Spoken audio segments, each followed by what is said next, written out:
Hello, and welcome to your lesson on the lookup feature for Microsoft Excel. This feature is designed to help you quickly locate and retrieve information based on a common identifier between two sources. This feature can return the results from the left or the right of the common identifier. Please note, however, that the common identifier must be in ascending order to execute the search. Following is an example of the formula. Let's break it down into manageable pieces. So let's start with number 1, which equals lookup. This is the opening formula. All Excel formulas will begin with the equal sign followed by the actual function. Number 2 is C2. This represents the common identifier and also what we'll be searching for in field 3. Field 3 represents the cell where the common identifier for the second source will be located. Now this is where you want to make sure your identifier is in ascending order. Number 4 is where you will find the return value. So this is where you will tell Excel to search to return the value that you are looking for based on the common identifier found in number 3. Let's get some clarity by doing the actual lesson. Please open the reference workbook and go to the Order Details Lookup tab to follow along in this lesson. Okay, so here we are in our spreadsheet, and before we get started, I would like to tell you a little bit about our lesson. We will retrieve information directly from the List tab using the LOOKUP function. We will retrieve the sales rep, item type, unit sold, and the sales channel. We'll retrieve information from the right and the left of the common identifier.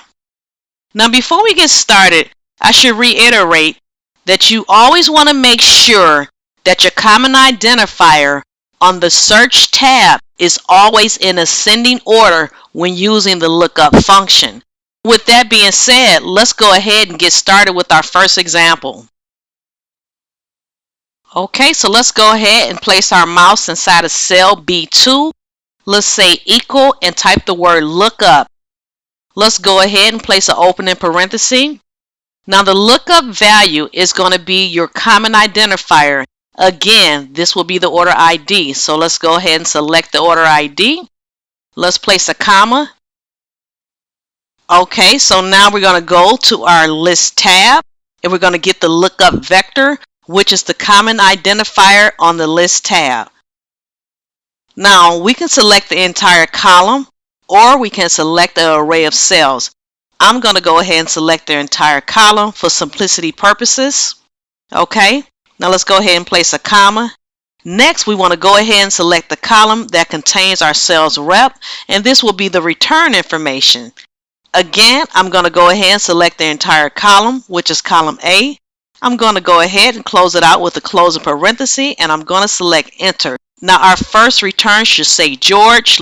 Let's go ahead and click it and see if we get the right results. Okay, and as you can see, it pulled George in. Okay, so now let's repeat these steps on our item type. Let's say equal and type the word lookup and start an opening parenthesis. Again, let's go ahead and select our common identifier, which is in cell A2. Let's place a comma. We'll head over to the list tab and get the common identifier, which will be the lookup vector. Okay, so go ahead and select column C. And then finally, we want to go ahead and find the item type. Let's go ahead and place another comma and select the item type, which is right next door to the identifier. Let's go ahead and place a closing parenthesis and say enter, and we're looking for close in this case. Okay, and that is correct. All right, let's continue on with the unit sold. Now when we move into the sales channel, I'll use an array just to give you an idea of the differences. So let's say equal and look up. Let's start an opening parenthesis and select our common identifier. Let's place a comma.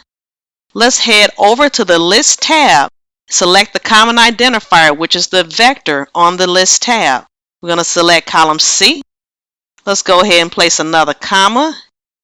And now we're looking for units sold. and that is in column I. We're going to just go ahead and select the entire column. Let's place a closing parenthesis and go ahead and say enter.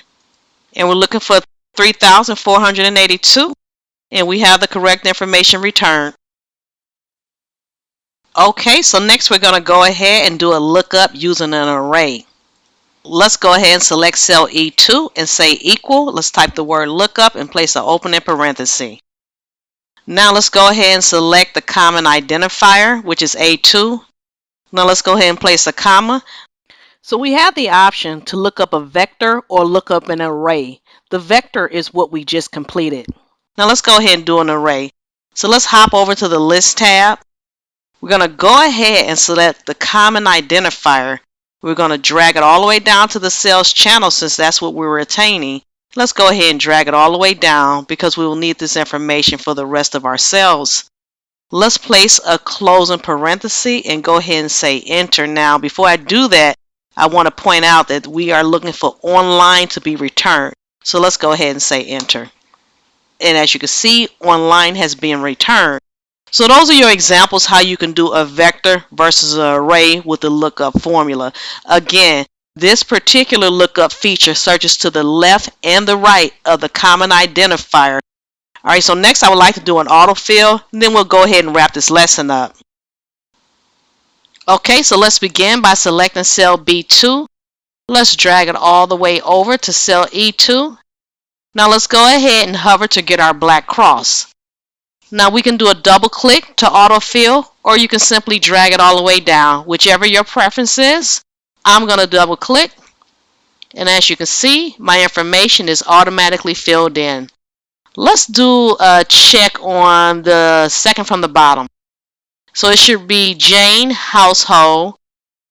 The unit sold should be 6954, and it should be offline. So let's go hop over to the list tab, scroll all the way to the bottom. So here again, my rep is Jane. My information is household and offline. Okay, let's check the unit sold, which is 6954. Okay, so this aligns, so it looks like everything is correct. You can go ahead and filter through and check the rest if you choose to. I'm going to go ahead and wrap the lesson up. I hope you found this information helpful, and I'll see you in the next video. Congratulations on completing another video and on your commitment to learning this program. I hope that you are getting the most out of our level up lessons, and I will look forward to seeing you on the next video.